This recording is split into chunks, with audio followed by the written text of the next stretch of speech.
Sì. Allora, grazie intanto a tutti per la presenza e cominciamo questa giornata, questa presentazione che spero diventi un po' basilare sull'argomento che noi andremo a affrontare. Vi ringrazio di essere venuti, dovremmo esserci quasi tutti, purtroppo a causa del Covid si sono ridotti i numeri delle presenze, ci sono state moltissime richieste. Mi permettetemi di ringraziare intanto la Fondazione nel nome del Sindaco di Manzano, che poi darà un saluto, che ci accoglie veramente in maniera generosa, sempre molto accogliente nei momenti della Fondazione.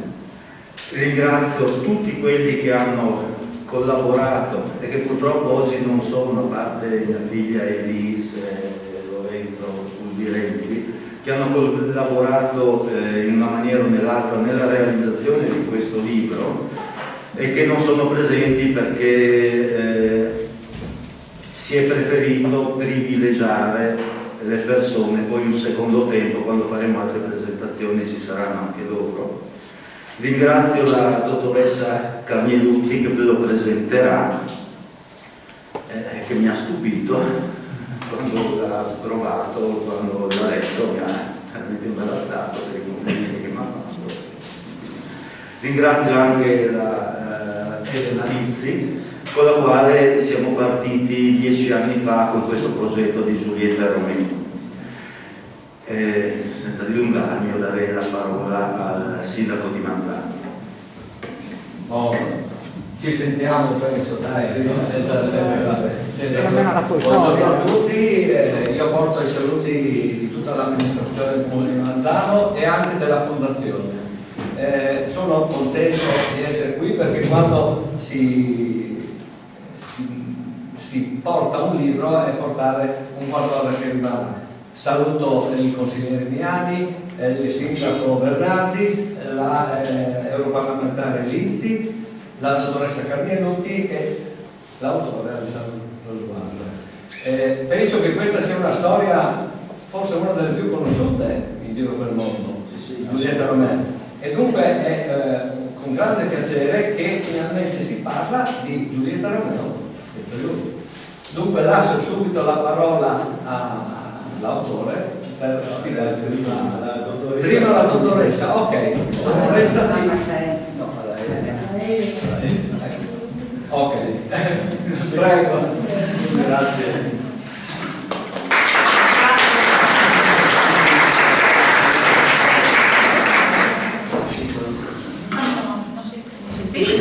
Sì, ecco.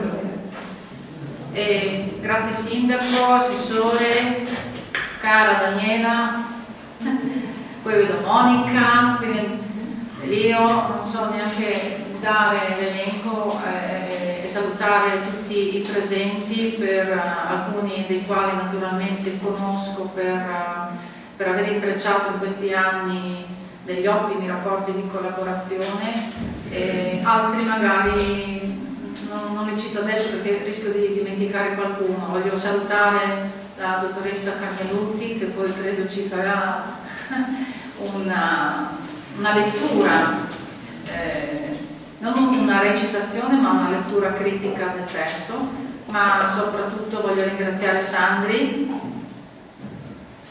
a cui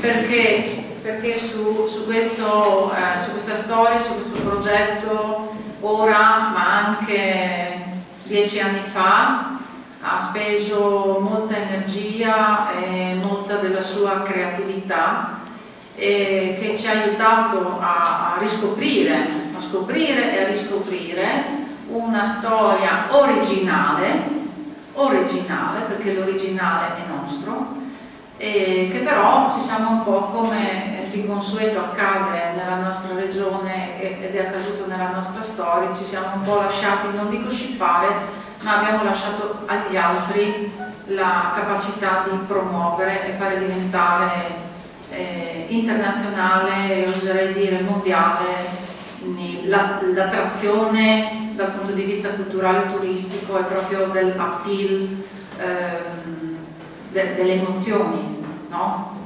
Sandri è quello che mi ha insegnato la parola, dopo il prete, è quello che mi ha insegnato in una nuova veste, in una nuova chiave, il significato della parola apostolato, vero? Ecco. E quando io ero assessore provinciale alla cultura, all'istruzione e alle pari opportunità della provincia di Udine nel periodo 2008-2013 con il primo mandato Fontanini. Durante quel periodo ci sono state tante attività, non vi elenco quelle che riguardano la scuola, dico solo piano di dimensionamento scolastico, che ancora lì a distanza di tanti anni guardo lo salvo perché ne abbiamo viste e vissute anche in quel campo tante. Ma sul fronte della cultura abbiamo cercato di riscoprire e valorizzare le parti del patrimonio culturale o anche architettonico o anche storico in genere che potevano invece darci una nuova attrattività proprio per ripetere lo stesso concetto.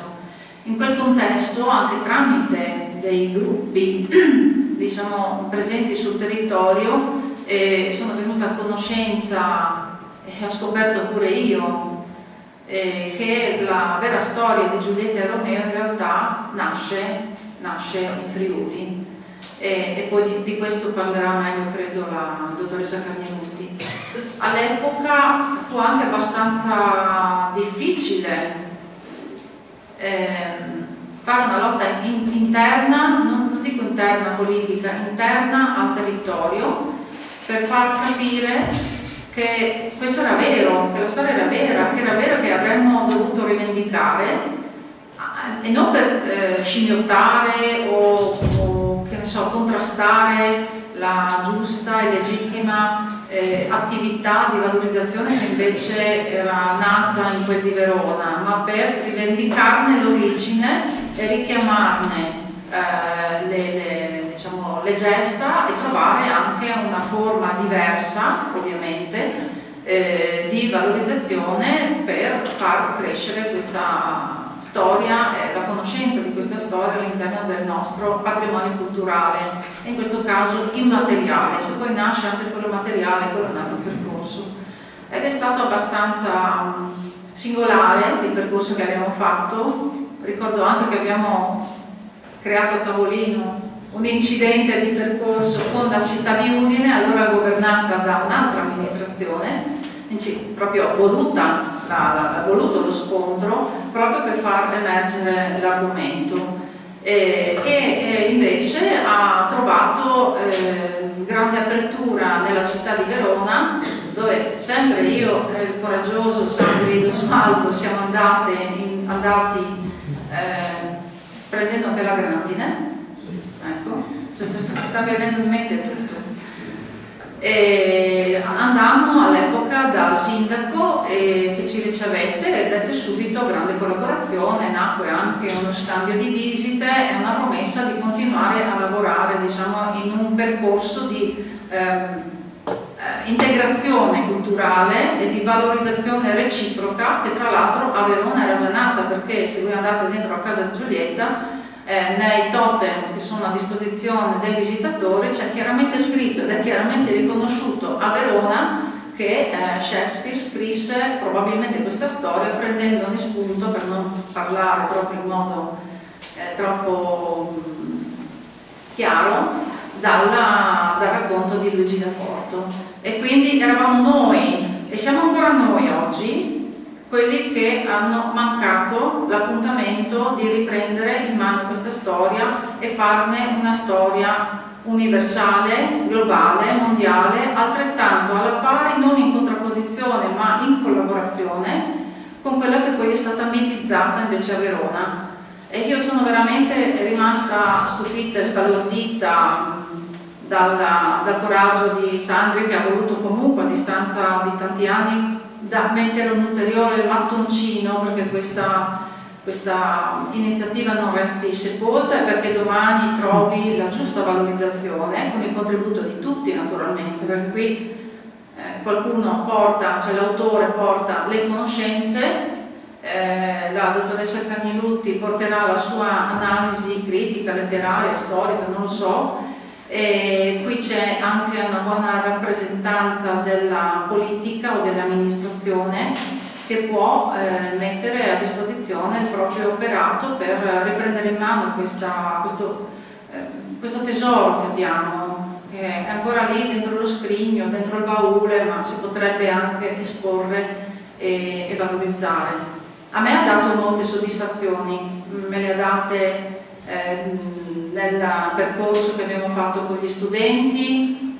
Qui vedo, ma anche a casa mia è custodito gelosamente, e ne avessi ancora copie, la versione per gli studenti che era in 4 lingue sostanzialmente, no? Questo in italiano e friulano, poi c'era quello in inglese, anche in inglese e tedesco, no, inglese e friulano, allora 3 lingue, che era con la copertina nera, insomma qui c'eravamo anche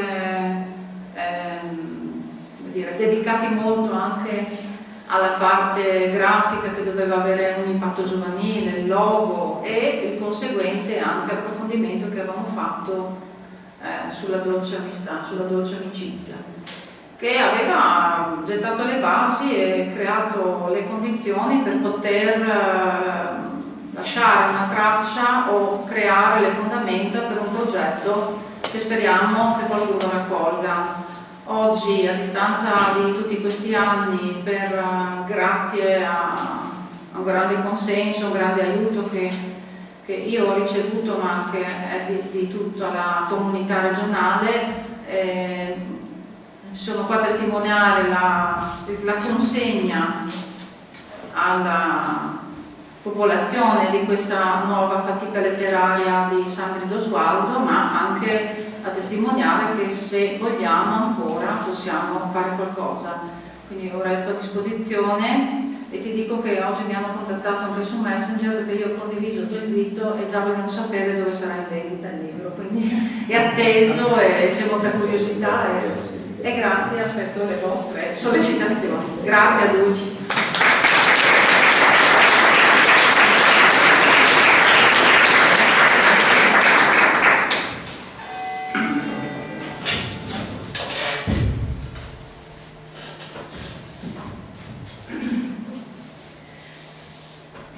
Buonasera a tutti.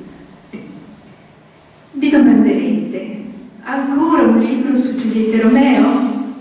Sì, ed era giusto farlo. Quando Sandri mi ha raccontato quello che stava scrivendo, quello che stava facendo su Giulietta Romeo, Lucina e Luigi Laporto, ho detto, beh, fammelo leggere. L'ho letto e sono giunta alla convinzione che si tratta di un libro speciale, un libro diverso, un libro che dovete leggere perché ci sono delle cose nuove su cui possiamo e dobbiamo riflettere, cose che nascono da un'attenta lettura, da un'attenta verifica di dati che Sandri Dosualdo ha fatto. Ora, è un libro in cui, come dicevo, tutto quanto è stato scritto è stato sottoposto ad esame, a verifica, magari anche a correzioni, ma soprattutto pone nuovi interrogativi. Prendete il retro di copertina, parla il libro, alla fine parla il libro, io, libro, narro della storia con la S maiuscola e delle storie minuscole che si nascondono dietro questi fatti, riassumo, ripensando le figure dei protagonisti e ponendo nuovi interrogativi. Questo quindi è il messaggio del libro e sarà il messaggio finale che vedremo alla fine. Intanto però vorrei sottolineare che tutto l'insieme, anche se ci sono delle osservazioni, delle obiezioni, sempre condotto con grande garbo, con grande eleganza culturale e anche con ironia di fronte a certe situazioni. E l'ironia è qualcosa di veramente difficile da gestire e qui è gestita con grande efficacia. E tutto nasce, ripeto, dalla riflessione, da una riconsiderazione, come scrive nel titolo, senza giungere a risposte svenevoli, ma sempre qualcosa di, sempre ipotesi e considerazioni fondate su di un esame reale, niente svenevolenze, niente fantasie. Ma andiamo per gradi. Lo stesso Sandri, lo stesso autore, ci dà una guida di lettura. Leggiamo, pagina 13 se avete il testo. Molte informazioni contenute in questo libro potranno apparire novità. In realtà alcune di esse sono conosciute non solo dagli specialisti, ma non sufficientemente divulgate al di fuori di certi ambiti culturali e geografici e solo per questo risultano sconosciute ai più. Ci saranno comunque molti fatti e interrogativi, insisto su questi interrogativi nuovi ai quali cercherò di dare risposta e che ognuno potrà completare o meno con sue personali indagini e soluzioni. Ecco, quindi la guida con cui leggere. Allora, cominciamo con le cose note ai più, ma non sufficientemente divulgate. Certo, la storia di Romeo e Giulietta, di Giulietta e Romeo, la storia di Da Porto è nota, però c'è attorno un contesto storico-culturale che è noto a grandi linee, ma che qui viene approfondito e divulgato in una forma che proprio per volontà dell'autore vuole essere nazionale-popolare. E questo è un grande pregio, perché la storia di questo amore che nasce, come sappiamo, in un momento drammatico della storia del Friuli, siamo 1511, Zobbia Grassa, terremoto, peste, guerra di Cambrai, in tutto quanto questo contesto c'è questo contesto che viene, e la storia della famiglia Savogliana, che viene sviluppato in maniera storica, senza cedere a falsi miti, senza cedere a divagazioni, ma raccontando in una forma che vuole essere divulgativa, ma non per questo non scientifica, perché qui è stato fatto un lavoro di anche aggiornamento bibliografico, senza voler pesare sul testo, che ci permette di avere un quadro chiaro, ma chiaro anche per un pubblico vasto, di cosa è successo in Friuli in quel momento e anche quali erano le forze in campo dentro la famiglia Savogliana. Ricordiamo che Da Porto, l'autore della novella, è nipote di Antonio Savogliano, sua madre era Elisabetta Savogliana,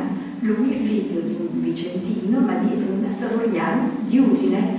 In quel momento era impegnato nelle lotte del periodo proprio con lo zio, con Antonio Savogliano. Ed è importante definire in maniera chiara anche gli scontri che c'erano dentro la famiglia. Il modo in cui sono ricostruite le figure di Antonio e del cugino Girolamo è fatto con estremo scrupolo critico, pur nella forma divulgativa viva, ma non per questo meno storica. Quindi Antonio, considerato il capo espiatorio in genere della Vergassa, che qui invece è descritto nella sua complessità, la caduta di Antonio, l'emergere del cugino Girolamo che di fronte a Venezia, che aveva giudicato Antonio colpevole di tradimento nella Vergassa, riesce a far riemergere la dignità della famiglia di fronte a Venezia, e la madre di Lucina, vedova di Giacomo Savognano, donna di altissima cultura.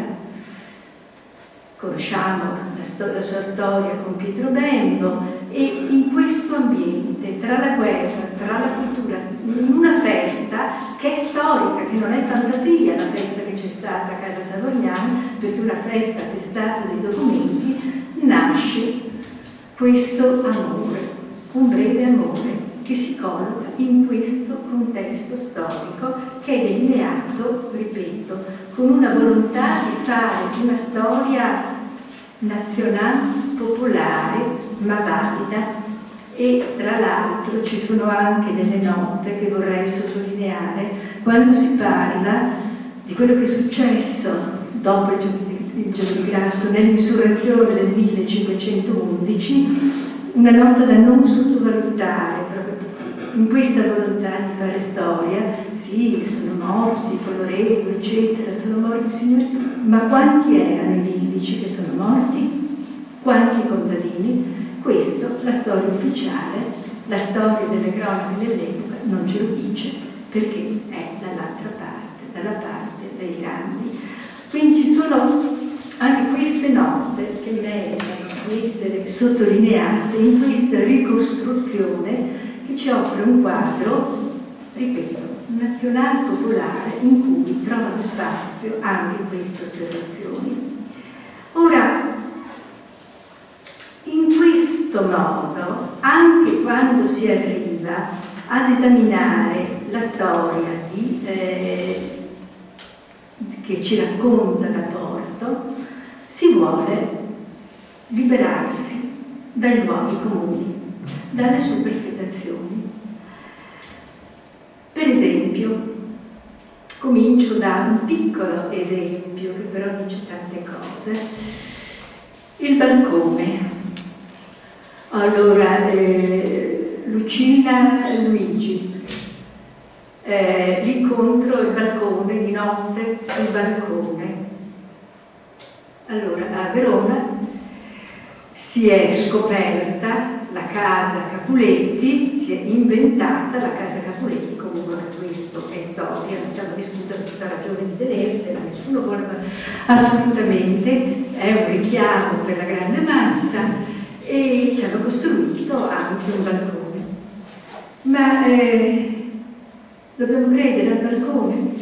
Allora Sandri legge accuratamente la novella di Porto, ed è importante questa sua lettura passo per passo, rilettura, confronti. Porto dice finestra, poi ad un certo punto c'è forse per evitare una ripetizione balcone, ma balcone in friulano non vuol dire finestra. E allora liberiamoci da questi balconi. Sono appunto quelle fantasie che però hanno dato un loro prodotto. Oppure siamo in tempo di guerra, peste, terremoto. Qualcuno ha detto che i due si incontravano nel castello di Ari, potevano incontrarsi nel castello di Ari, nella bassa friulana, un castello che era noto perché lì Tristano Savoiano un secolo prima aveva resistito al momento della caduta. Oddio, fine febbraio, una storia loro che dura poco, il caso di attraversare un Friuli con le varie truppe, con i vari armigeri per andare nella bassa, ma quanto tempo si sta? Sono altre superfetazioni che è bene eliminare. se vogliamo fare una storia corretta e anche tra l'altro fedele al racconto, alla novella che abbiamo davanti. E leggiamo l'indice, perché dall'indice si può capire come sono ordinate le cose. Un indice che a me piace moltissimo. Adesso lo capite da soli. Dopo il prologo, la commedia degli inganni, dove si narra di una storia che diventa, maiuscolo storia, con tanto di museo al feticcio. E dopo ci fermiamo su questo, perché poi pene d'amore perdute, i due nobili congiunti, racconto d'inverno, tutto è bene quello che finisce bene, misura per misura, molto rumore per nulla. Attenti, il sottotitolo, dove si tratta di un balcone inesistente divenuto reale, passato alla storia piccola e alla storia grande per volontà popolare. Abbiamo capito perché. Il mercante di Venezia, la commedia degli inganni e dulcis in fondo il finale. Ma allora, tutti quanti questi titoli molto ironicamente ricordano i titoli di commedie shakespeariane. Allora qui arriviamo a Shakespeare. Non è uno si chiede cos'è, un'altra commedia shakespeariana? No. E su come quest'opera di Da Porto possa essere arrivata a Shakespeare, Sandri ci presenta tutta una serie di ipotesi che possono essere comprovate più o meno, è stato il Flori, è stato il Bru, ma teniamo presente una cosa che è molto ben evidenziata, cioè dove la novella è del primo Cinquecento, l'opera di Shakespeare è di fine Cinquecento, dell'età elisabettiana, come sappiamo, ma le opere italiane erano richieste, lette. L'opera di Da Porto in un primo momento non era stata stampata, con una lettera dedicatoria a Lucina era circolata soltanto manoscritta, più tardi è stata pubblicata, e è un materiale che veniva ricercato in Inghilterra, questo materiale rinascimentale italiano. E teniamo presente un'altra cosa, tra l'altro, che quel diritto d'autore che noi oggi tanto vantiamo, con tanto di SIAE, non esisteva. Prendere materiale che c'era già dai classici, dagli scrittori italiani, era semmai un motivo di vanto, di novità, di modernità. Quindi l'opera di Shakespeare poi va per conto suo, perché la storia di Romeo e Giulietta diventa a fama mondiale per opera di Shakespeare, ma dietro c'è senz'altro questo lavoro di Da Porto. Poi non stiamo a giudicare l'arte di Shakespeare, non dobbiamo parlare di Shakespeare adesso, ma di Luigi Da Porto. E allora, se parliamo di Luigi Da Porto che racconta una storia d'amore, il modello, quale può essere il suo modello? Masuccio Salernitano, una storia tanto diversa da Masuccio Salernitano. E lui dice di raccontato una storia che aveva sentito in Verona, ma c'è un elemento autobiografico. Fino a che punto l'elemento autobiografico si mescola a qualcos'altro? Perché nell'opera letteraria, nell'opera d'arte, può essere letteratura, può essere pittura. Il reale diventa un mito, diventa qualcosa dietro a cui c'è tutta quanta una tensione sentimentale, ma dentro ci ci sono anche conoscenze, letture, suggestioni. Ora, da Porto non è soltanto un militare, ma anche un raffinato letterato. Questa storia di Giulietta e Romeo che dice del Settimero, lui la manda niente meno che Pietro Tempo, una delle figure più importanti del primo Rinascimento, che l'apprezza. Quindi è un'opera che ha anche dei valori letterari, oltre a raccontare una storia in cui si possono riconoscere alcuni luoghi di Udine, se proprio vogliamo. Teniamo presente che la casa dei Savognani, demolita nel 1549, quando un Savognano ne combina di tutti i colori, perché in mezzo alle varie faide, vabbè, fate le faide, Venezia è buona, ma quando uno viene ad uccidere il rivale, che sono un Coloreno, un dellatore, sul Canal Grande di Venezia, e no, nel mio territorio, no, questo è troppo, la dominante questo non lo sopporta, fatevi le faide a casa vostra.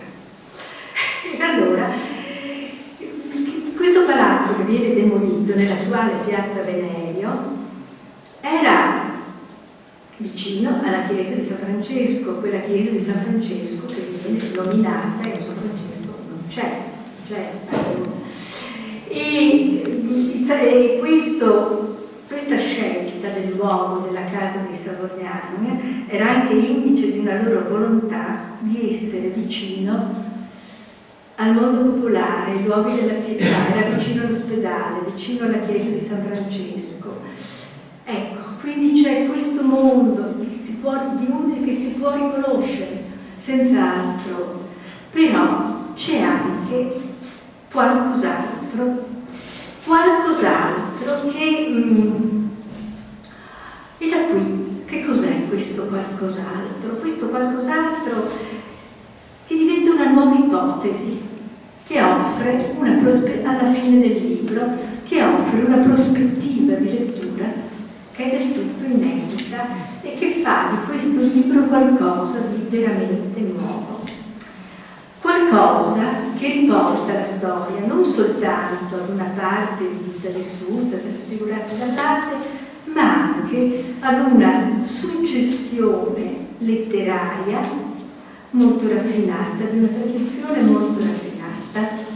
Io non ve lo dico, perché personalmente vorrei che leggeste, ma piuttosto che sia l'autore a raccontare lui, dopo aver tanto letto, tanto confrontato, voglio che sia lui a spiegarvela e vedrete che è una cosa inaspettata, sindaca di Cividale. Questo quindi lui lo dice, lo pone, tutto quello che sta, certe cose sono state smontate, sono state corrette, il balcone è stato smontato, poi questa casa, non importa, esiste un messaggio letterario, un messaggio culturale molto profondo che forse ci fa vedere in altro modo anche la storia di Luciano e Luigi. E a te Sandri, la tua grazie.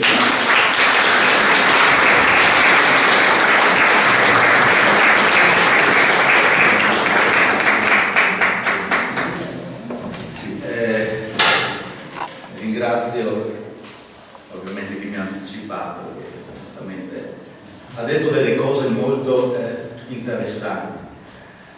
In primis che questo libro nasce 10 anni fa, quando la Elena mi aveva commissionato la mostra su Giulietta Romeo, una mostra che ha avuto un grosso riscontro perché praticamente ha percorso, ha girato per 17 comuni, fintanto che non si è rovinato, il che vuol dire che ha determinato moltissima attenzione. Era una cosa che sapevo già molti anni prima, però da quando l'abbiamo fatta insieme effettivamente è emersa la situazione, è emersa questa opportunità, diciamo, per la regione, per il Friuli.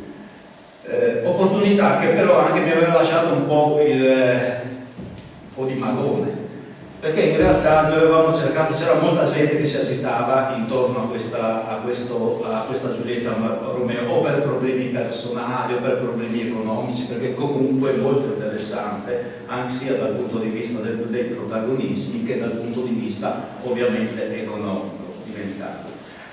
Per cui mi sembrava quasi che avessimo aperto un vaso di Pandora, per cui ne era uscito di tutto e di più. Tra l'altro in regione ci sono ben 3 località che hanno 3 balconi di Giulietta Romeo, quando Shakespeare non sapeva nemmeno che cosa fosse un balcone.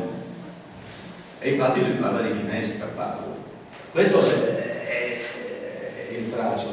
Per cui eravamo in pandemia, in settembre ho detto no, devo rimediare a un certo punto, mettere un po' di paletti, e ho costruito questo libro.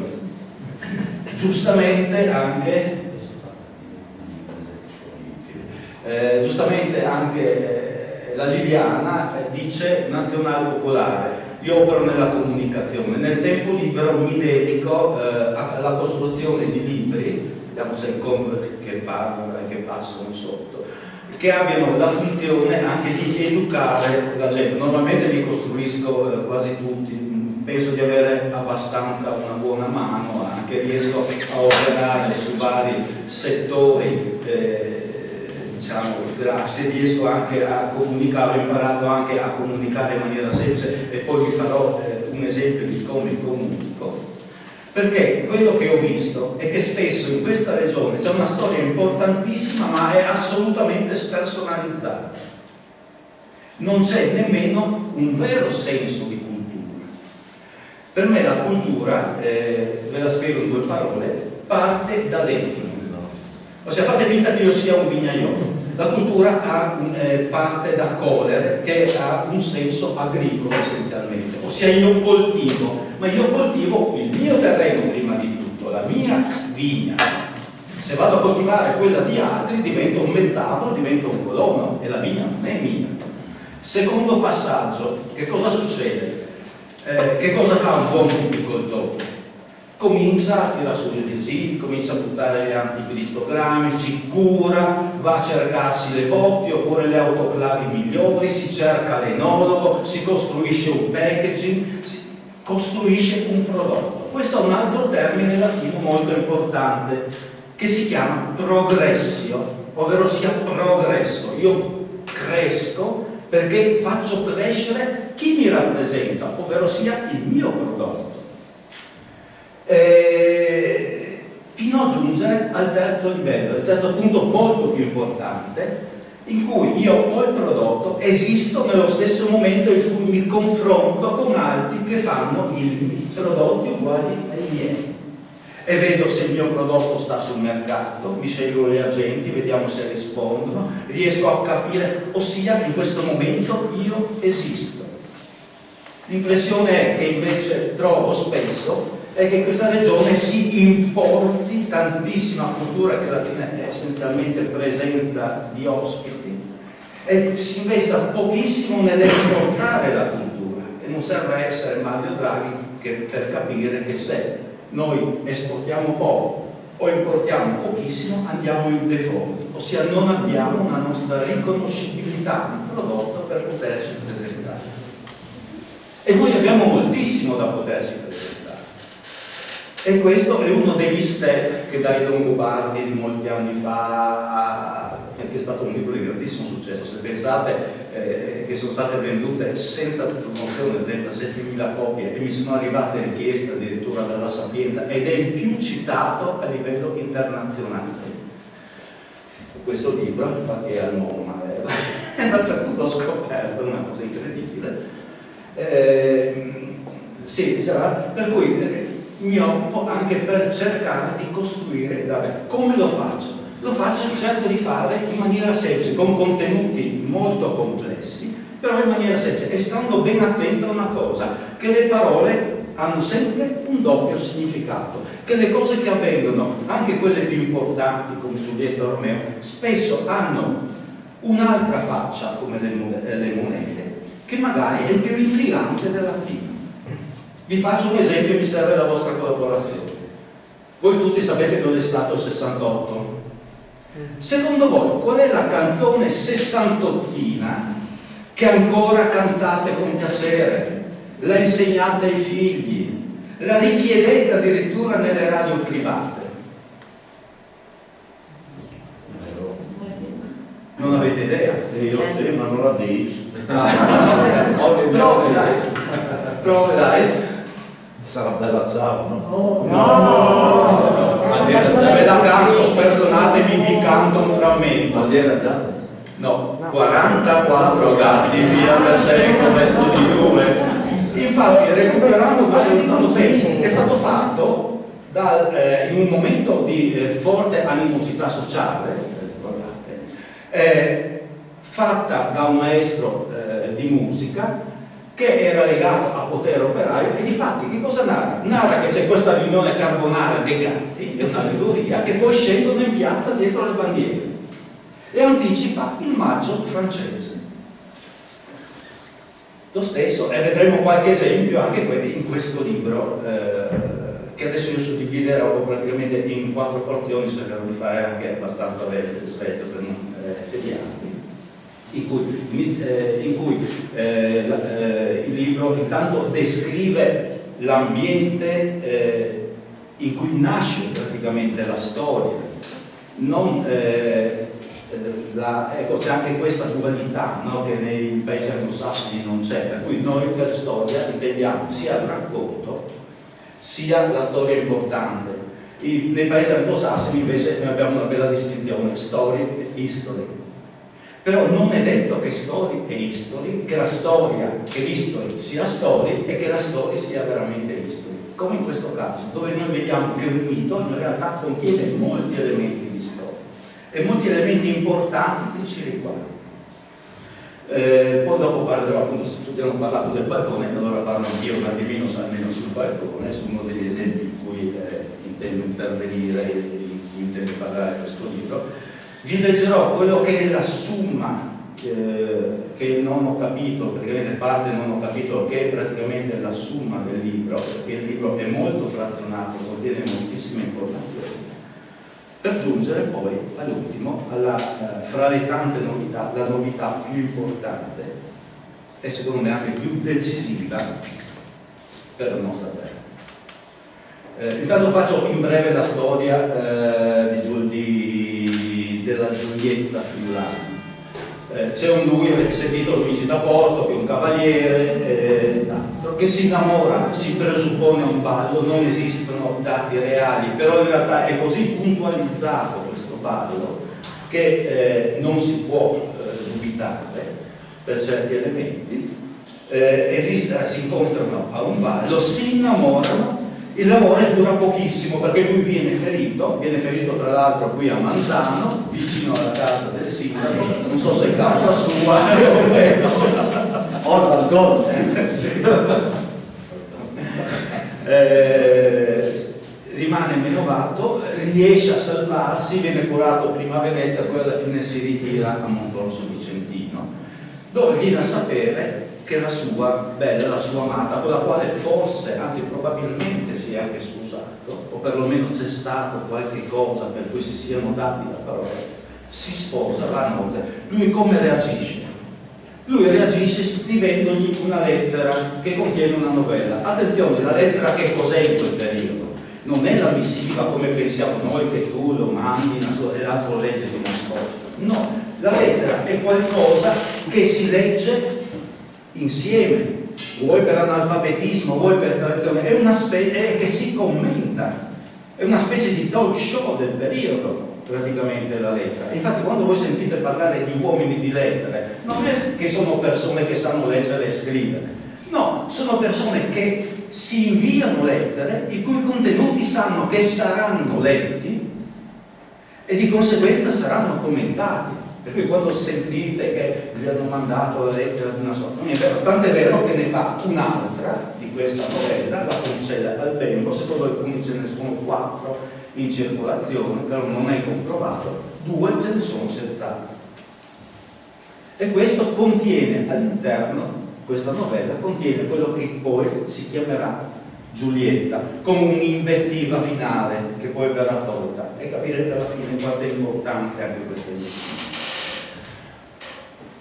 È così bella che ha diverse edizioni in un tempo relativamente breve, visto il periodo, non solo attraverso vari passaggi a Riva Shakespeare, che la rende immortale tramite Giulietta Romeo, tramite Romeo o Giulietta, sì, perché in Inghilterra sono 37 maschi prima delle donne. Eccoci, questa diciamo è la storia in sé. Partiamo per capire, scusate, l'orso d'acqua, il momento storico che in parte è stato anticipato da Liliana, capiamo prima il momento storico in cui è nata, perché altrimenti se non ci fosse, io credo che se non ci fosse stato quel momento storico difficilmente sarebbe potuta nascere questa novella, questo mito immortale. È il 1511, le date ricordate sono il 26 e il 27 febbraio del 1511. Ora il 1511 dal mio punto di vista, ma credo non solo dal mio, spero, è il momento in cui il Friuli sparisce. Qualcuno dice il 1420, in realtà il 1420 io lo vedo semplicemente come uno spartiacque fra prima e dopo, con delle sacche di resistenza che verranno definitivamente debellate nel 1511. Cosa vuol dire spartiacque prima, spartiacque dopo? Il Friuli non è mai stato libero, con buona pace di alcuni amici friulanisti, eccetera. Però prima del 1420 chi arrivava qua capiva l'importanza di questa terra e la faceva crescere. Ecco che allora ti arrivano i carni e fondano, praticamente sviluppano il mercato, perché questo vuol dire Trieste. Arrivano i romani, costruiscono l'emporio Aquileia, perché c'è tutta una situazione commerciale dietro, che è quello che fa crescere. L'emporio Aquileia, con tutto quello che ne consegue. Arrivano poi i Longobardi, che a un certo punto nel VI secolo riescono a occupare 2/3 dell'Italia. Il ducato longobardo di Civitale arriva fino a Milano, eccetera. Arrivano poi, che purtroppo la regione si è dimenticata negli ultimi opuscoli, spero che gli agli l'orecchio, arrivano i patriarchi. I patriarchi, è Sacro Romano Impero, non significa nulla. Significa che praticamente, vi faccio un esempio semplice. C'è un patriarca al quale io ci tengo particolarmente, che si chiama Volker von Erla. Lui nasce ad Erla. Erla che cos'è? È un paesino di 170 abitanti adesso. Uno direbbe, vabbè, dal poco non esce niente. In realtà, se voi pensate che l'Inusio, che è quello che ha rivoluzionato praticamente l'industria internazionale e ha costruito la manifattura più grande d'Europa del Settecento, è nato a Paolato, per cui il piccolo non vuol dire assolutamente niente. Siamo verso la fine del 1100, a un certo punto rimane vedovo verso i 40 anni, inizio 1200, rimane vedovo con un figlio, decide di farsi diacono. È un mercante, deve essere abbastanza noto, decide di farsi diacono e diventa diacono a Passau. Passau non è una diocesi qualsiasi, è la diocesi più importante della Baviera, e la Baviera è la parte più importante del Sacro Romano Impero. A Passau muore il vescovo. Lui è ancora diacono, però deve essere così bravo che lo acclamano vescovo, lui diventa vescovo. Pensate che si sia accontentato? No, a un certo punto, quando muore il patriarca di Aquileia, vaga per diventare patriarca di Aquileia. Che cosa vuol dire queste parole povere? Che è come se il signor Schrauber, che Claudio l'ha conosciuto, anzi l'abbiamo conosciuto insieme, della Mercedes, decidesse a un certo punto che Monaco non è abbastanza importante per la Mercedes e decidesse di trasferirsi a Cividale. Noi eravamo a quel livello. Attenzione a questo personaggio, per farvelo capire che razza di persone arrivavano qui. Intanto inventa i teotoni per l'evangelizzazione, tra virgolette, dell'Est. È un ottimo giurista, per cui alcune leggi sono ancora presenti nella legislazione internazionale al giorno d'oggi. Non solo, si costruisce una corte da dove nasce praticamente la letteratura tedesca. Buona parte dei soldi li recupera grazie a Riccardo Cuor di Leone, che naufraga a Carlino, si fa beccare fuori Vienna, si fa beccare perché chiedeva sempre pollo, e lui è così forte da poter avere questi soldi. Non solo, è così colto che gli si praticamente qualcuno dice tutti, qualcuno dice alcuni dei Carmina Burana li ha scritti lui. Non solo ha costruito una monettazione, l'altro, ma ha fatto una cosa ancora molto più importante. Ha buttato le basi di quello che sarà il Parlamento, primo e più longevo che noi conosciamo.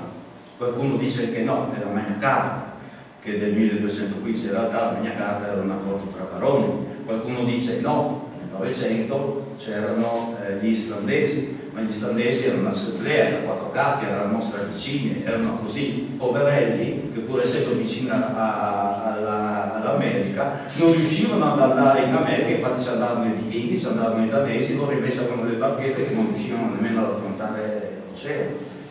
Lui comincia praticamente a mettere le basi di quello che sarà il patriarcato friulano, che sarà considerato praticamente una specie di monarchia costituzionale.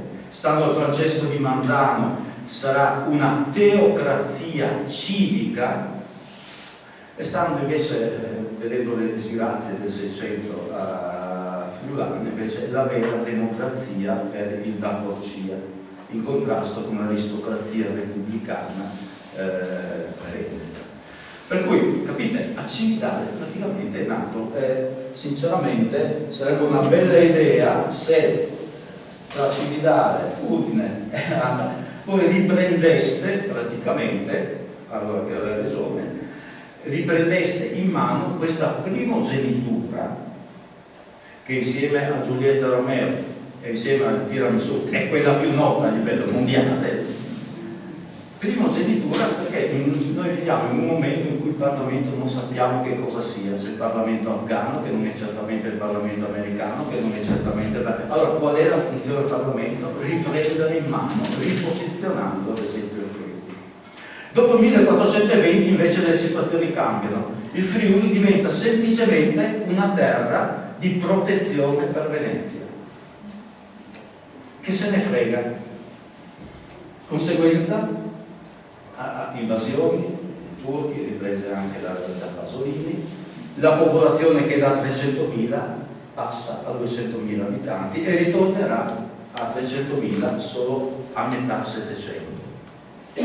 1511 ci sono ancora due possibilità di riscatto. Prima c'è Antonio Savognani, che è sveglio, molto ricco, e che soprattutto ha dalla sua parte i contadini con le cernite. Anzi tenta di farli spendere la metà, i quali sono incavolati perché sanno che Venezia e la borghesia cittadina, come poi avverrà, gli sottrarrà le terre, gli sottrarrà le comune e loro praticamente diventeranno servi, schiavi, e di fatto da lì è la decadenza assoluta del Friuli. Il 1511 tra l'altro è un anno drammatico. Voi pensate che il 2020 sia stato un anno terribile? Pensate di vivere, o meglio di sopravvivere nel 1511. Intanto siete reduci di una peste, soprattutto queste zone qua, a fine dicembre, che ha fatto diversi morti a Cividale. È un anno particolarmente freddo, con moltissime nevicate, e questo lo troveremo anche quando ci sarà l'incontro al balcone tra Giulietta Romero nel Da Porto, che dice era una notte di molta neve, in cui c'era molta neve. È così freddo perché siamo a metà della piccola glaciazione. La piccola glaciazione va dal 1350 fino a metà 800. Ed è così freddo che il Da Porto, che è uno storico, nelle sue lettere storiche dice che a Mirandola durante la sete di Mirandola, intanto i cariaggi passavano lungo sopra i fiumi, passavano, ma non solo. Quando lanciavano le palle di cannone, queste rimbalzavano contro le mura gelide, cadevano sull'acqua, o meglio sul ghiaccio, e lì rimanevano come fossero sul mare.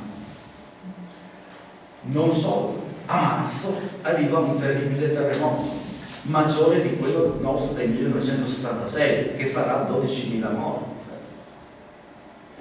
provocando anche, che verrà avvertito anche a Venezia, tant'è vero che ci sarà una specie di tsunami, per cui si alzeranno le acque, poi le acque si ritireranno lasciando la laguna secca e facendo un unico danno su Venezia, però allegorico, perché dal palazzo ducale, da sopra praticamente c'era un unico finestrone quella volta, cade la statua che c'era, che era quella della giustizia. Poi c'è la rivolta contadina, c'è di nuovo la peste, c'è la fame, c'è la carestia, non ultimo, stando alla Maseo, c'è una situazione astrale drammatica, credevano, e non ultimo, per non farsi mancare nulla, abbiamo anche una cometa che non è riportata negli annali, ma che l'ha ritrovata in un quadro del Raffaello e in un affresco, in una natività di Andrea del Sarto. Per cui 1511 è un anno particolarmente drammatico. Il 26, adesso provate a chiudere gli occhi e pensare a Udine il 26 febbraio di un anno simile. C'è la guerra di Cambrai. Che cosa vuol dire la guerra di Cambrai? Faccio un piccolo esempio, quello che è successo a Cervignano l'8 settembre del 1509. Cervignano viene assalita dai diavoli rossi croati, truppe mercenarie guidate da Franco. Nella città sono presenti non solo i cittadini, ma anche le persone del territorio che si sono rifugiate per trovare protezione. Gli storici dicono che l'anno dopo ci fu un rinnovamento significativo dei cognomi. Che cosa vuol dire? Che tranne le donne e i bambini che venivano portati via, schiavi, gli altri sono stati fatti fuori tutti. E questo succedeva un po' dappertutto, succedeva. Per cui immaginate Udine è praticamente sotto assedio, all'interno fa un freddo bestiale, c'è molta neve, è pieno di armati, perché ci sono parecchi armati, parecchi eserciti che ci sono. Intanto c'è l'esercito della Serenissima, certo. Poi ci sono gli eserciti personali dei filo-veneziani, Savoniani ed altri, nei loro palazzi. Poi ci sono gli eserciti personali dei filo-imperiali, perché nella stessa città vivono tutti e due, non vivono tutti e due. Poi ci sono le cerne, qualcuno dice 3.000 armati, che sono accampati fuori città, ma però rientrano oltre il fossato, rientrano e lì avvengono ogni giorno scontri. Il 26 febbraio che cosa succede? Succede che la mattina finalmente il luogotenente in castello ha fatto l'ennesima pace, c'è stata l'ennesima pace tra i filo imperiali e i filo veneziani. Baci, abbracci, quello che si vuole, e poi si va a fare festa. Si va a fare festa in casa Savognani. La festa, i Savognani erano noti per le feste generali. A organizzare questa festa chi è? Una Maria Grifoni, che ha sposato un Savognano, ma è rimasta vedova con 4 figli ed è anche piuttosto malmessa e in miseria, perché a un certo punto si presenta in Grisaglie a Venezia, alla Serenissima, a chiedere di poter qualche sostentamento che gli viene negato. Ed è una personalità molto importante, molto interessante, diciamo, perché è studiato soprattutto, ho visto, in America, qui invece poco noto, mi pare che ultimamente abbiano cominciato a prendersene cura. È stata per 2 anni l'amante del Bembo, deve essere una persona molto colta. Il Bembo chi era? È l'Umberto Eco del periodo, che poi diventerà cardinale. non solo pretende di correggere gli iscritti, ma addirittura è lei che gli indica e lo obbliga praticamente a seguire le sue indicazioni per quelle poche volte che si ritrovano. Questo amore purtroppo durerà pochissimo, anche perché lei ha un obbligo testamentario da parte del marito, per cui se lei a un certo punto si risposa, perde la tutela dei figli, i figli vengono allontanati.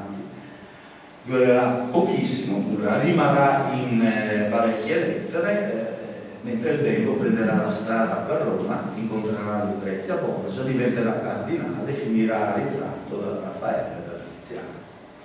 Questa signora organizza la festa di Carnevale, alla quale partecipano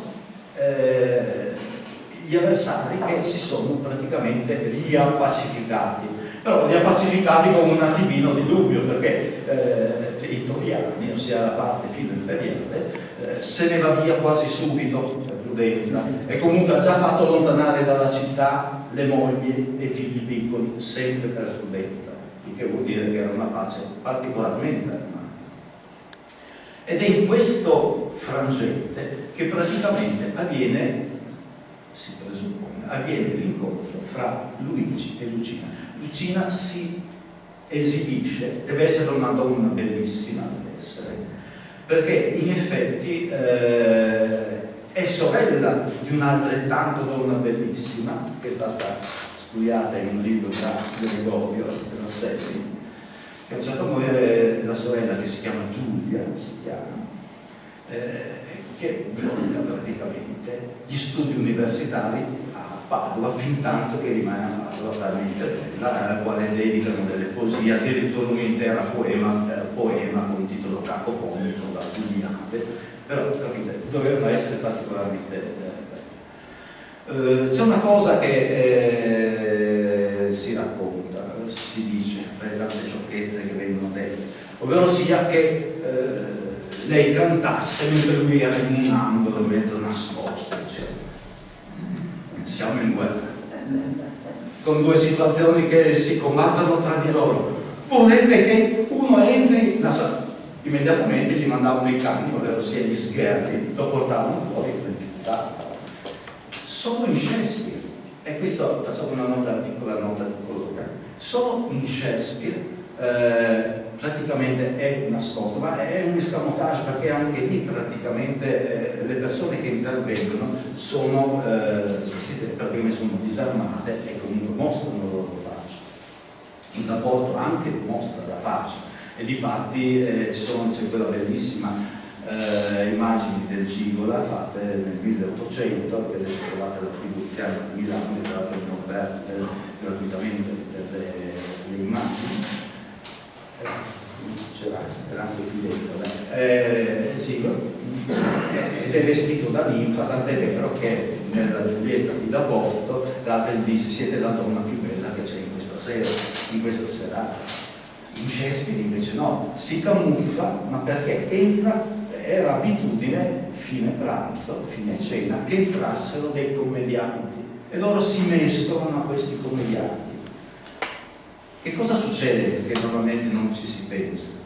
E che dimostra la grandissima abilità imprenditoriale, prima di tutto, di Shakespeare, spesso dimenticata, che praticamente quando si incontrano Giulietta in Shakespeare, Giulietta, chiamiamolo Juliet e Romeo, vede Romeo, praticamente non lo vede. Voi vi innamorereste di qualcuno che non vedete? No, ma nella finzione scenica è quello che serve per catturare il pubblico. Non solo Shakespeare ci ricade, anzi no, furbescamente ci ricade, perché anche il giorno, la notte in cui si incontrano fuori dal balcone, Romeo è nel vicolo, al buio, lei lo riconosce dalla voce, lo riconosce. Qual è allora la scintilla che fa scattare veramente l'amore fra i due?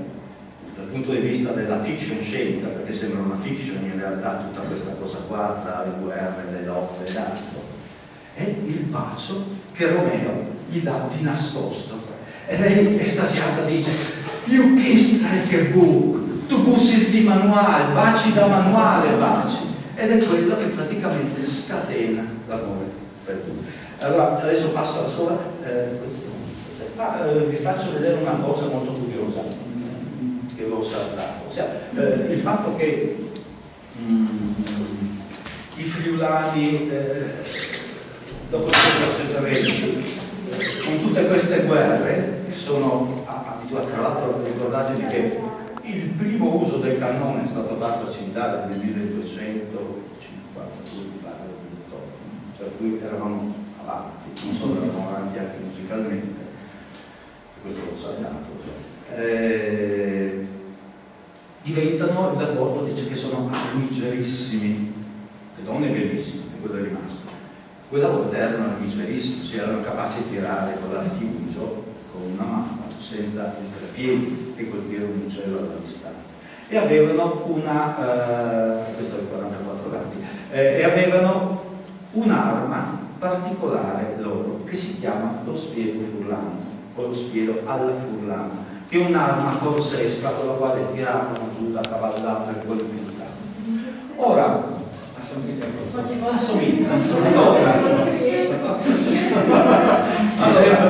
voi sapete che c'è una bizzarria, perché noi siamo friulani, siamo molto trapaziani, no? C'è una bizzarria, avete visto un'aquila friulana con il fondo rosso, che viene definita aquila di guerra.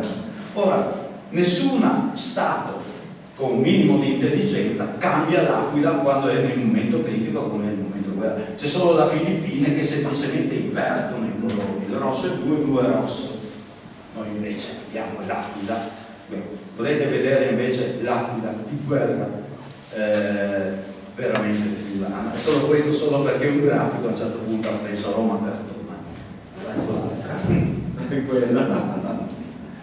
E difatti l'emblema di Trieste non è l'alabarda, per cui i giocatori della Triestina non sono gli alabardati, ma sono gli spiedati, che gastronomicamente è molto più appetibile, si può dire. Allora adesso siete distratti. Allora vediamo un attimino, per capire anche un attimino il libro. Qui sono immagini del libro, eccoci qui. Vediamo un attimino la trafila del balcone, in modo da renderci un attimino conto di cosa è successo con questo balcone, perché è la cosa che maggiormente si ricorda, è diventata iconica di Giulietta Romero, e poi alla fine vedremo quanto ci coinvolge. Allora, intanto una piccola nota di colore. Charles Dickens arriva nel 1844 insieme a una compagnia di inglesi a fare il Grand Tour, arrivano a Verona. Nel libro trovate che cosa ne pensa della tomba di Giulietta e dell'accoglienza turistica a Verona. Nella compagine c'è anche questa signora, Louisa Stuart Costello, che è una miniaturista, è una poeta, è una scrittrice di libri, e appunto nel suo carnet di voyage, quando arriva a Verona, fa una piccola annotazione. Dice che c'era una fila graziosa di case, che però quella che era indicata come la casa di Giulietta era l'unica senza balcone. Adesso vediamo come è nato il discorso del balcone in Shakespeare, e poi invece vedremo in Da Porto, che ci riguarda direttamente. Allora, la prima, ricordate, Romeo e Juliet, si dice che sia il 30 gennaio del 1595, in realtà c'è un punto di domanda, perché qualcuno dice che sia stata scritta l'anno dopo. Che cosa succede? Intanto nella società inglese del periodo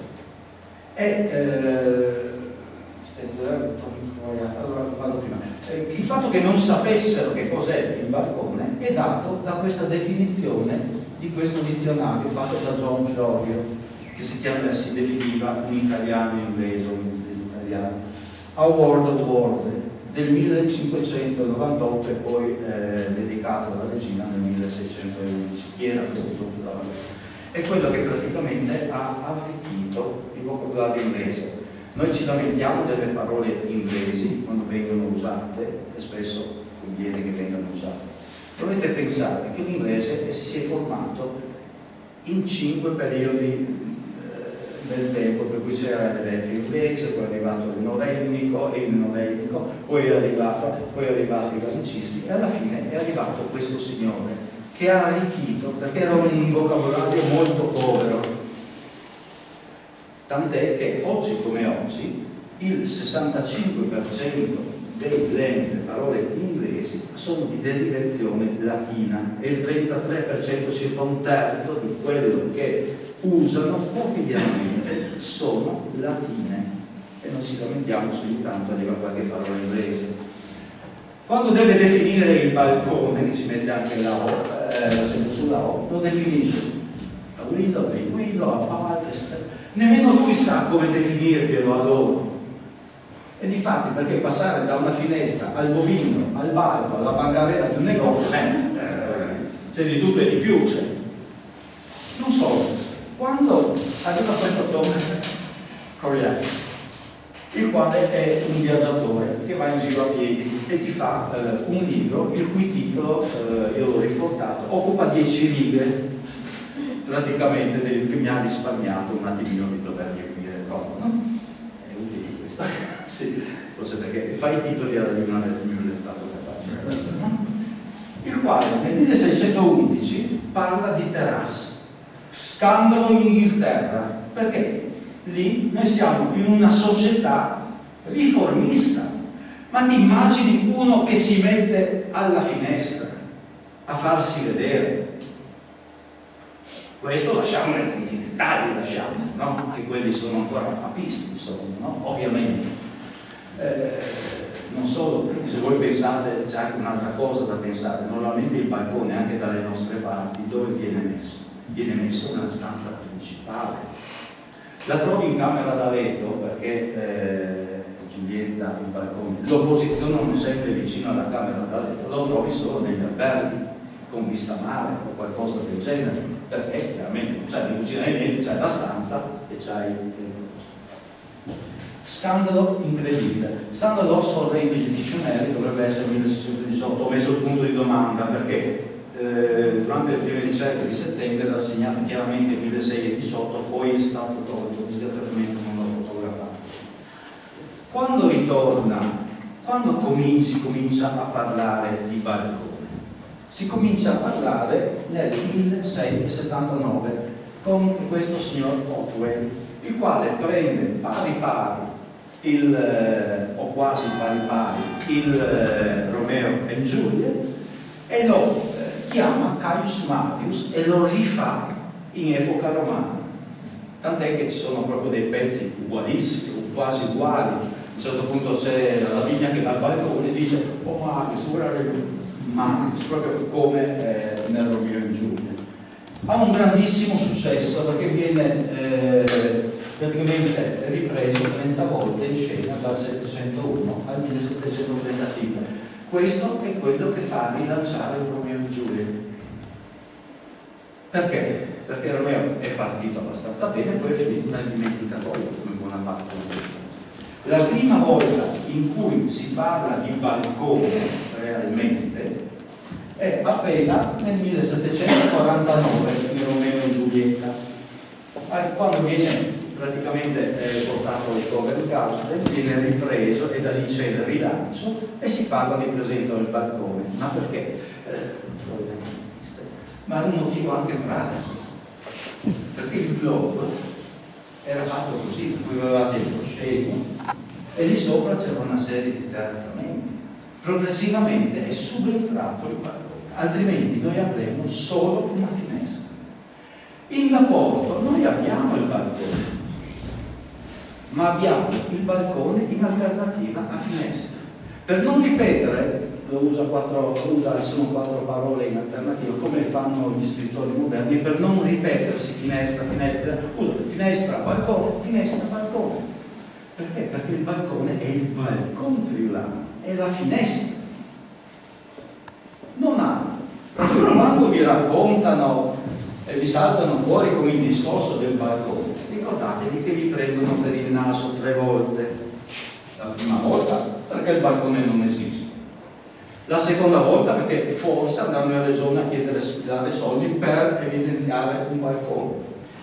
E la terza, perché quando siamo andati da Tosi, se vi ricordi, che l'avevamo anche spaventato, perché gli avevamo preparato una strategia, c'era un minimo di strategia, e lui era rimasto inizialmente proprio schiattato, sì? Che non è certamente quello che ho sentito ultimamente in giro da questi apprendisti stregoni dell'economia, no? Matrimonio.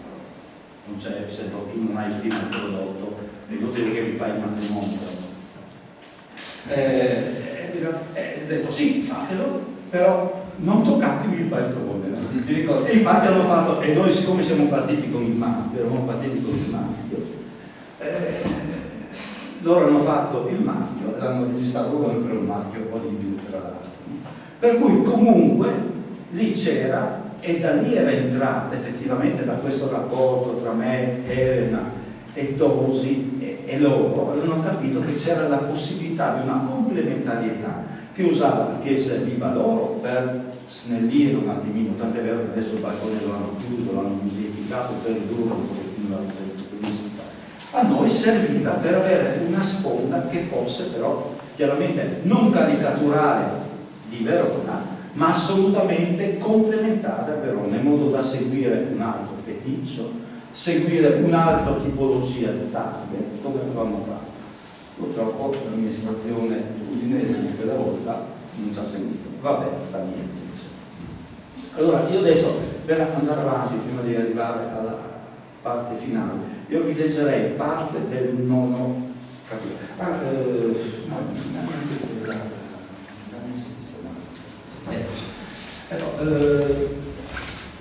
Giulietta, abbiamo parlato di Giulietta, della Lucina. Come poteva essere Lucina? Sappiamo che la sorella era bellissima, abbiamo anche un suo quadro in forma di flora, radiola, eccetera. Io la ritrovo in questa rima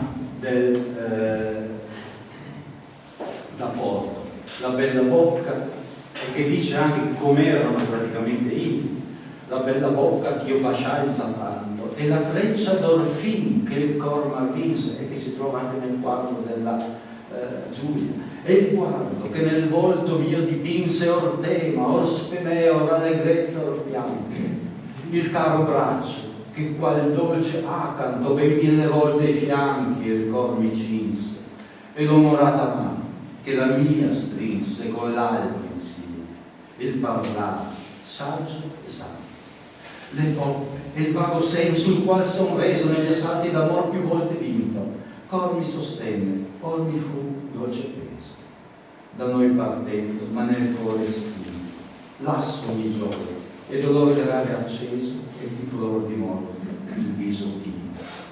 Sì, c'è questa negatività che troveremo, si trova abbastanza spesso praticamente nel rapporto, che comunque mi segue moltissimo il Petrarca, e voi vedete che sono quasi Petrarca. Allora permettetemi che vi legga commentando praticamente l'ultima parte, prima della quella che spero sia la sorpresa finale. Inizia con una billotta. So sapessi spantacini se che sono sospiro sull'amore, ma si muove, ma si va soffiate, anzi no, si sente il dolore. Mancano solo mandolini, il golfo di Napoli e la musica. Cosa si impara dalle vicende di Giulietta, Romeo e Antonio Savognan? Sì, perché il libro non si parla solo di Giulietta e Romeo, ma si parla anche di Antonio Savognan come capo espiatorio di Venezia per risolvere il problema del 1511. Anzitutto che fidarsi è bene e non fidarsi è meglio, ancor meglio è dubitare e indagare. Inoltre che alcuni fatti storici possono essere interpretati in maniera diversa a secondo di chi ne è partecipe, di chi ne conserva memoria nel tempo in cui vengono esposti e di chi li analizza. Questo per dare riferimento anche alla storia della Grassa fatta da questo pseudo storico che era l'Amaseo, che già a fine 800 praticamente non era preso in considerazione. Sì. ecco, e di chi li analizza, un po' come accade per tutte le cose, altrimenti a che servirebbero i critici e i comici. Con Antonio credo di averlo dimostrato poche pagine innanzi, con Luigi da Porto e Giulietta Romeo lo faccio ora. La loro storia può essere letta come un estremo atto di passione che Luigi consuma nella malattia e nella solitudine, al pari di Romeo e Giulietta, che malati d'amore sono soli nell'esilio di lui, neppure il messaggero con la lettera salvifica lo trova, nella solitudine di lei dopo la fuga dell'amato e nella tomba, perché vivono e muoiono a turno. Alla fine sono già morti nell'anima prima che nel viso. Anzi, nella morte trovano quella comunione tanto desiderata e solo gli amanti possono finalmente ricongiungersi in un amore diventato vivido e immortale, grazie proprio a quello e alla sua memoria scritta. Oppure può essere interpretata diversamente. C'è un Luigi, giovane, bello, valoroso, ma snobbato dalla prima amata, il cui ricordo continua a pellegrinare nella sua testa, amante prima di Giulietta. C'è una lei giovanissima, bella, inesperta, sballottata qui e là ed esibita da una madre vedova, ambiziosa, di poche sostanze, tanto da essere obbligata a implorare sostentamento, ma superbamente mondana e conscia di sé, che è la Maria Grifoni che vi dicevo prima, della propria cultura e femminilità, è costretta ad estreggiarsi in una società maschilista per mantenere la propria autonomia. In mezzo ci sono la bellissima sorella Giulia e gli ormoni che scalpelano in una ragazzina. I due si incontrano a un ballo e scocca la scintilla della passione. L'amore irruento forse li conduce al matrimonio. La chiesa è a 2 passi dalla casa di lei, al pari di un frate accondiscendente che vuole farsi strada in società. Probabilmente un poeta abitué, poi c'era uno che ministrava, che poi si arrangiava, si ravattava per vivere. Come in tutte le tragedie, però, il destino si mette di mezzo. Fatalmente Luigi rimane ferito e invalido dopo soli pochi mesi dall'incontro fatale. Le dolorose cure alle quali si sottopone lo guariscono solo in parte, lasciandogli cicatrici ben visibili. La lontananza, l'incapacità di sopportare un marito sciancato e menomato che non è più lo stupendo cavaliere della notte del ballo, l'età che avanza inesorabilmente, la perdita della speranza, o speriamo solo una Venezia stanca delle lotte familiari dei Savognani e uno zio attento a capitale, obbligano Lucina alle nozze con un cugino della famiglia Versaria, pure orfano, un alter ego di Luigi si direbbe. Lui lo viene a sapere come naturale schiavo, ma troppe cose gli sono contrarie: la distanza, la lunga assenza, la volontà di Venezia, la menomazione. Ciononostante non si arrende, lo fa per amor proprio, per narcisismo, infatti scrive che manda al bembo la copia. Comunque, pur disarmato davanti ai fatti amorosi, 2 su 2 donzelle gli danno gusto, ha 2 possenti armi per il riscatto: la memoria e la scrittura. Le usa entrambe per inviare a Lucina una lettera con una novella che contiene sprazzi della poca felicità condivisa. Sa che sarà letta ad alta voce, per cui la crea bellissima e, forse orgoglioso del risultato, si premura di farla pervenire e correggere anche al bembo che lo stima. Per renderla più coinvolgente ci aggiunge un finale tragico, la piramo e triste, che passa nel più nero da gotico. Tombe, morti, ossa, stracci, notte. Tra l'altro va riportata una cosa: la Giulietta del Da Porto è la prima novella, è il primo racconto dark che poi avrà successo nel Settecento e nell'Ottocento, darà inizio a questo filone dei finali tragici, per cui questo è anche una nostra primogenitura. Cupissimo come doveva essere il suo animo, tradito da un amore che credeva eterno. Poi vedremo l'importanza di questo tradimento. Talmente cupo che la lettera termina in una moraleggiante invettiva che in seguito verrà tolta. Alla novella rimane. Il suo fascino la fa diffondere e conoscere finché, superata la manica, finisce nelle mani di un giovanotto abile verseggiatore, William Shakespeare. Lui l'ha trovata forse in una raccolta di testi rivisti ed editi dal Painter. Forse ha letto, sentito recitare il poema del Bru, a tratti amabile, forse gliel'ha suggerita l'amico John Florio, magari aiutato dallo spirito paterno, e ci mette il becco con la sua erudizione per migliorarla, magari usando termini nuovi o ispirandosene per il suo dizionario. Questo è dubbio. William ci inserisce la sua altissima capacità poetica, ma conoscendo bene il suo pubblico e sapendo che era quello che gli portava ricchezza, ci infila tanto romanticismo, la tradizione folclorica inglese, una piccola dose di umorismo e un po' di trivialità che gli spettatori avrebbero apprezzato assai meglio degli autori classici. È andata così. Comunque sia, ora possiamo gioire di una elegantissima tragedia che pochi hanno letta, ma moltissimi conoscono e ne hanno sentito parlare o visto in quel teatro che è il cinema, che tocca le emozioni più sensibili dell'animo umano, quello dell'amore e del dolore. Ciò grazie a una piccola novella, costruita da un sincero innamorato, capace di combinare storia, non sui racconti, con storia, pur di lasciare memoria della sua vissuta e visionaria vicenda di cuore, profondamente personale e friulana, ma umanamente universale. E questo capitolo termina con questa poesia, che condensa, che è la somma delle vicissitudini tragiche di questo di Luigi, che alla fine emerge non come un Don Giovanni. Romeo ancora oggi è sinonimo di Don Giovanni, non di vagabondo, ma emerge come un Don Chisciotte. Un Don Chisciotte che è tutto perso nelle sue avventure e nelle sue avventure amorose, che è innamorato della Lucina, l'altra è innamorata della Dulcinea. Tutti e due sono menomati, uno eccessivamente vecchio, l'altro praticamente è sciancato. Tutti e due vivono di questo amore illusorio finché prendono coscienza di sé e rappresentano un pochettino la somma di molte persone, di molti uomini, i quali non riescono a trovare in se stessi praticamente, e si rifugiano, come succede a Don Chisciotte, si rifugiano nella fantasia, in questi amori platonici, per poter riuscire a sopravvivere, a dare una coscienza e un senso a sé. E difatti in questa poesia che ora leggerò, che è estremamente dolce, però estremamente drammatica, e questo compensa le due caratteristiche da poco. Inizia con Ventura, qualcuno lo vede come un amico, io penso invece che stia parlando dell'avventura nel senso delle battaglie, della capacità di essere ancora un combattente, un cavaliere, e parla che dell'Alpi e la Livenza, ora si parla del Friuli, quelle venture che furono si crude, perché il Friuli praticamente che viene ferito nel corpo e viene ferito nell'anima, con Lucina che non riesce più a vedere.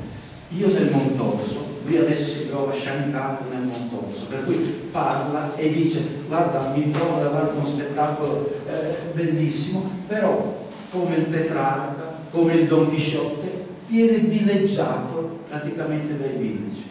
E in questo noi anche noi friulani ci differenziamo un pochettino se vogliamo, dai veneti, perché in realtà i nostri poeti, a partire da quello di Hermes di Colloredo, era anzi, era piuttosto libertino, era anzi piuttosto ammirato dai biblici, per non parlare del volgarismo degli Ostello e soprattutto dei biblici, sapeva e parla infatti, e lui guarda questo Merlin, ossia questo paesaggio incantato, però ogni tanto deve appoggiarsi a qualche albero perché non riesce a sostenersi, perché è sciancato, e termina dicendo: se tu torni mi piacerebbe di averti qui, e termina con la sua donna, che gli rimane nel cuore, e rimane soprattutto nella fantasia. Ventura, mentre tu nel bel terreno che l'Alpi e il mare e la Livenza chiude, dove le mie venture fur si crude, ti stai servendo di gran fede pieni. Io, nel Montorso mio dolce ameno, vivo tra gente lo scarecciaruto, e drizzo il cor quando posso a virtude, disgombrando viltà fuori del mio seno. Qui mi sto solo, e or di sopra un colle miro il gran piano e l'orizzonte viale, orfo d'un tronco a me stesso colore. Or veggio il tuo Merlì, pien di beltade, or capo, or ragni, pascia d'erba molle, et sol bramo te, meco, e la mia donna. È molto emozionante come poesia e praticamente chiude, raccoglie in pochi versi, Petrarcheschi raccoglie praticamente il senso di una vita. E siamo giunti alla parte finale, diciamo. Per la parte finale io vi farei ascoltare una piccola musichetta.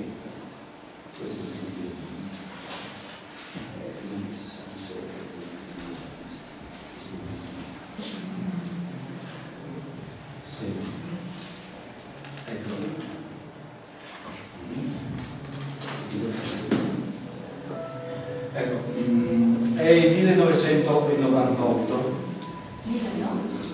Sì, 1998. Quello che sentite dietro, che ho voluto mettere, è un gruppo inglese, sono due gemelli, si chiamano In The Nursery. Non li avrete sentiti nominare nonostante abbiano una grandissima discografia e siano molto apprezzati. Probabilmente li avrete sentiti nelle colonne sonore di moltissimi film come Rain Man ed altri. In quell'anno si affianca a loro due, ad altri strumentisti, si affianca una ragazza che si chiama Consuelo Marguerite Singh, la quale è poliglotta e la state sentendo qui sotto, e fanno un disco che si chiama Lingua. Questo è l'ultimo, credo, in commercio che sono riuscito ad avere, dove praticamente cercano la fonetica, di costruire delle musiche sulla fonetica delle lingue, e li mettono un po' tutto, dai filippini, al cinese, al giapponese, e c'è questa bellissima musica che gli viene proposta da un DJ friulano, non musica, questa poesia, che è la Biello Dungo di Valori, che insieme alla Pirussi e Noccincuri stanno alla base della cultura friulana. Ed è curioso che alla base della cultura friulana ci sia una ballata musicale. Ma noi che ci consideriamo gente seria, dimentichiamo che noi abbiamo la danza del sangue. Sant'Ermacoro, patrono di Udine, era soprattutto santo perché era un abile ballerino. La prima scuola Saltacciolo nel 1501 viene chiesta a Udine. Il primo libro dei balli viene fatto da Mainerio. Il ballo era qualcosa di rituale. Arriviamo fino alla Furlan, che verrà ripresa da Mozart, da Bach, fino a Ponchielli, non ve la faccio dire se no andiamo per minuti, e che qualcuno dice che stia alla base della tarantella. Tant'è vero che nelle sue memoir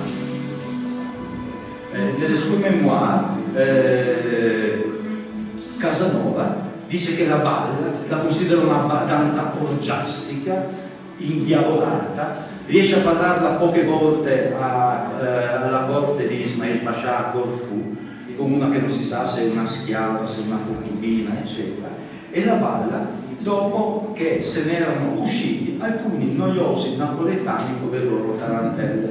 Ed è una balla veramente, noi purtroppo ci dimentichiamo che cosa abbiamo nel sangue. Dimentichiamo ad esempio che il DOC è Friuli-DOC, non mi risulta che sia Napoli-DOC, non mi risulta che sia Campania o Roma-DOC, e che noi abbiamo qui molte più sagre di santi, mentre altrove fanno le processioni alla Madonna, le luminari. Noi invece sì, fine 400 tra l'altro, quando il Sant'Onino redige, va in giro con il delegato del patriarca, a un certo punto questo delegato del patriarca se ne esce di fronte ai carinziani, carnolani, non so, dice: pensa che bravi sono questi fedeli, non come i friulani che pensano solo a baruffare e a ballare. Per cui forse noi dovremmo riprendere un attimino questa animosità, perché ci vediamo nel sangue, nella storia. Ora, questa ballata, questo Bielodungo, è stata praticamente scoperta in tempi abbastanza recenti e faceva da copertina nel primo 400 a un notaio. I notai nel periodo sopravvissero gente perché raccoglievano di tutto. Allora, siccome non si buttava via niente, riciclava, viene fatta questa copertina che si presuppone sia molto antecedente. Io romanticamente penso che sia del periodo di Volker Fumerla, anche perché parla di prossime 15.000 anni. Ora, questa Bilodunno di che cosa parla? Parla di una infant il quale va sotto il balcone di questa Dunno per corteggiarla. La Dunno gli dice inizialmente: ma no, c'ho già un altro amante. Il testo comunque lo trovate nel libro. Ho già un altro amante.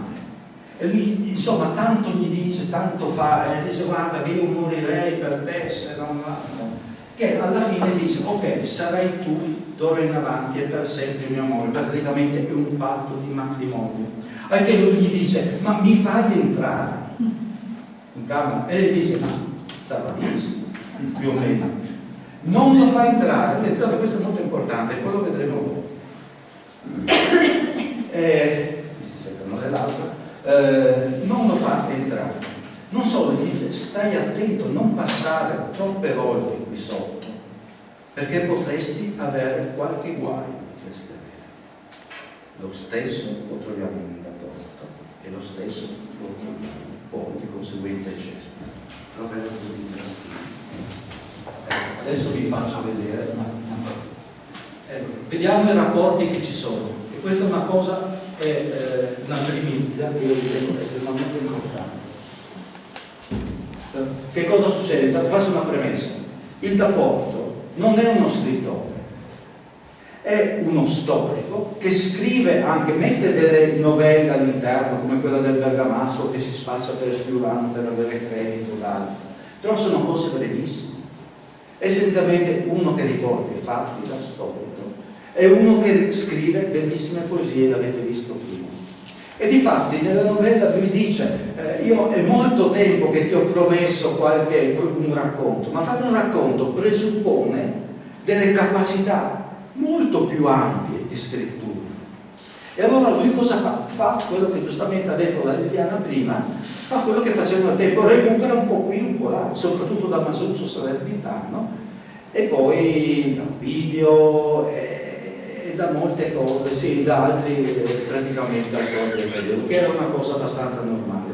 Rimangono tre elementi che sono assolutamente autonomi, ovvero sia il ballo, con dei riferimenti chiari, perché il ballo c'è stato, il discorso della morte Petra, che è praticamente un'autobiografia del suo sentire, con il quale nasce da Petra, e poi rimane la scena alla finestra, o al balcone di Urano, alla finestra. Ma siamo sicuri che la scena alla finestra, anche quella, non sia stata presa? Allora, vediamo. Buona parte del suo racconto lo prende dal Masuccio Salernitano. Che cosa dice il Masuccio Salernitano? Che c'è in Mariotto e Gianozza. Praticamente sono questi due che si amano. Anche loro non c'è nessuna finestra, però anche loro hanno un amore contrastato. Non solo, lui ammazza una persona ed è costretto a fuggire. Loro sono a Siena ed lui fugge ad Alessandria. Lei viene obbligata al matrimonio. Va da un frate e, come nella Giulietta, praticamente beve la pozione che la fa sembrare morta. Mariotto viene a sapere e ritorna indietro verso Siena. Lei intanto si è rifugiata, si è risvegliata, si è rifugiata nel convento, si veste da frate e va ad Alessandria. E scopre che Mariotto è già tornato. Ritorna immediatamente indietro per scoprire che Mariotto ha perso definitivamente la testa per lei, perché 3 giorni prima gliel'hanno tagliata per l'assassinio fatto, combinato, e lei muore, va in convento e muore in inedia. Per cui noi abbiamo questo elemento contrastato, il matrimonio, patto d'amore eterno, perché in realtà non è così chiaro, ovvero sia lo usano come sotterfugio per consumarlo. Loro si sposano, a un certo punto non sanno che cosa combinare per poter finalmente consumare, allora lei dice ma sposiamoci. E infatti lo stesso Masuccio Salernitano dice amore solo in parte lecito. E anche qui c'è la paura della morte finale. Poi da altri riferimenti del periodo più noti noi abbiamo il Boccaccio dei Cameroni, il Quinto Giorno, la novella quarta, che praticamente è quella ripresa anche dal film di Pasolini, ovvero sia c'è lei che è ripresa poi anche nelle Mille e una notte. Praticamente sono due che si amano, l'amore appunto è contrastato, anche qui in questo caso, solo che lei lui gli dice guarda stasera io prendo una perdita, vengo su da te, tu mettiti in terrazza. Lei dice, c'è la scena, forse ricordate il film di Pasolini, lei dice ai suoi ma vado in terrazza questa sera perché voglio sentire l'usignolo cantare domani mattina, no?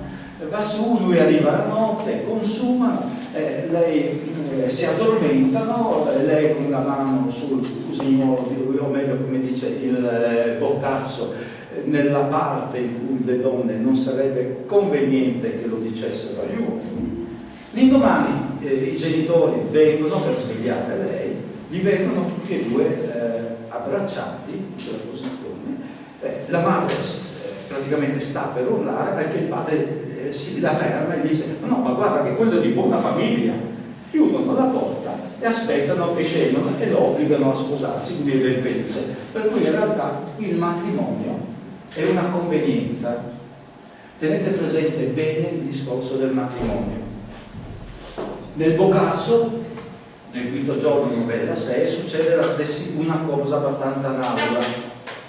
C'è un amore contrastato, anche qui c'è una finestra per la quale si arrampica attraverso una perla, o meglio, c'è una lei che viene rapita dai pirati e viene portata praticamente in Sicilia, in Sicilia viene praticamente venduta al re che la trova molto bella e la chiude in una torre. Lui va, insomma, vengono scoperti, l'indomani vengono condannati al rogo, prima vengono messi denudati uno contro l'altro davanti in un palo e tutti quelli che passano li ammirano per la bellezza, immagino universale.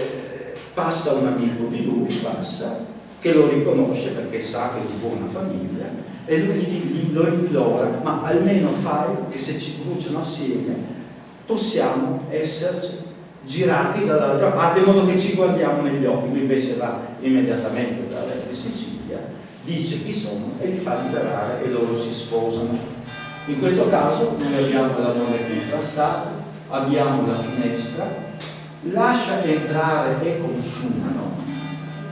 In questo caso si sposano e anche qui c'è la paura e c'è la morte. Vediamo invece che cosa succede in rapporto e di conseguenza in Shakespeare e di conseguenza in Anonimo Civitarese. D'apporto a due elementi importanti ai quali ci tiene moltissimo, che potrebbero essere legati a uno solo, la parola data. E il matrimonio, in fin dei conti, è una parola data che ti vincola per tutta la vita. Lui è un militare, non riesce a capire, è pieno magari di valori cortesi, per cui non riesce a capire che qualcuno prenda meno la parola, e questo succede anche con suo zio Antonio.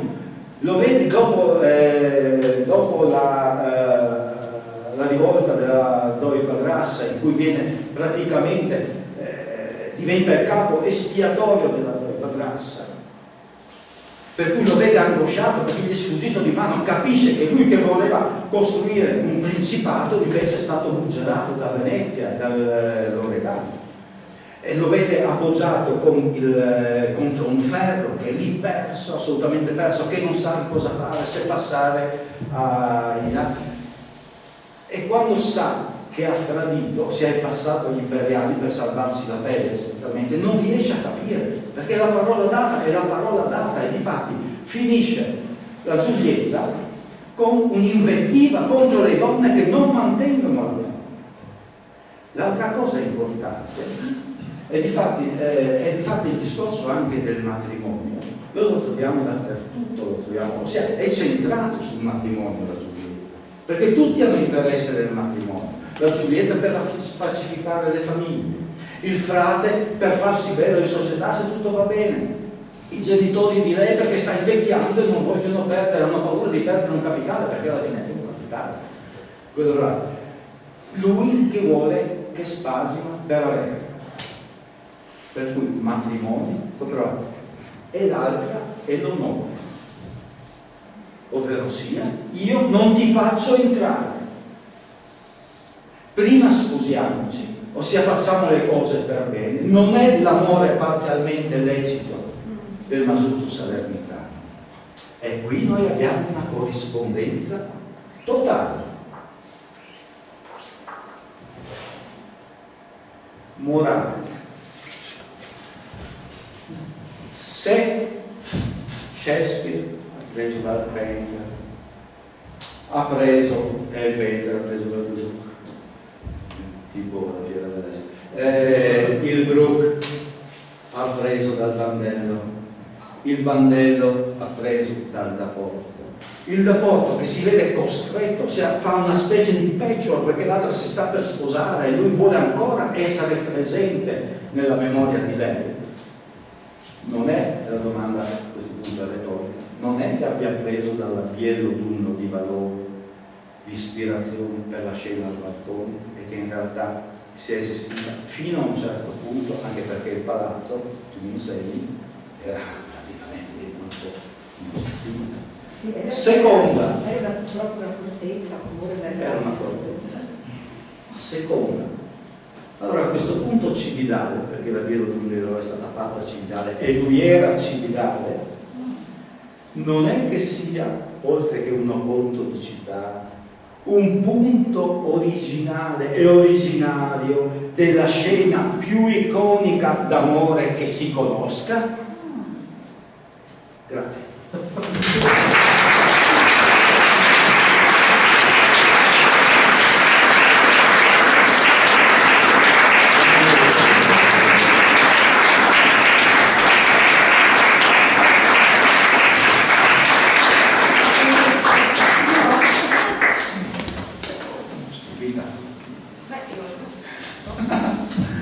Sì, niente, il libro praticamente era tutto questo. Con te non ci si stupisce mai, anzi, nel senso che è sempre bello, perché con l'approfondimento storico, la passione, le riflessioni, trovi sempre il modo per valorizzare, e questo è un messaggio che noi, io e il consigliere regionale Miani sicuramente, ma insomma anche gli altri amministratori porteremo al sindaco Bernardi, che ha venuto per un impegno concomitante andare prima, ma è una sfida, è una riflessione molto, una teoria che meriterebbe di approfondire, però se ricordo male Cividale fu dei nostri già all'epoca quando facciamo la mostra, Sì, quindi il destino e il karma ti riportano sulla strada di... Grazie veramente.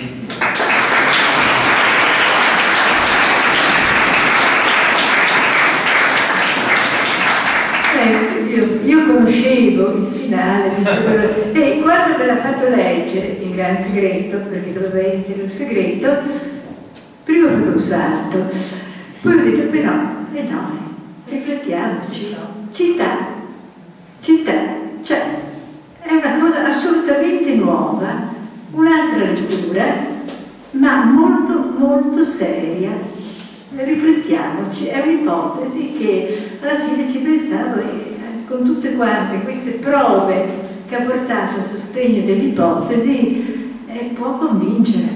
E allora abbiamo veramente un'opera letteraria, perché è un'opera letteraria, che affonda le sue radici, un'opera di una storia friulana che affonda le sue radici in una cultura friulana. Non è poco. Infatti questo sia una lingua che noi qui trattiamo e stiamo dimenticando, purtroppo in realtà ci riserva delle sorprese veramente incredibili, sia dal punto di vista psicologico che dal punto di vista culturale. E questo è importante. E dovremmo esserne orgogliosi e rispettarlo magari un attimo lui. Sì, era sottile lui. Ecco, disgrazie.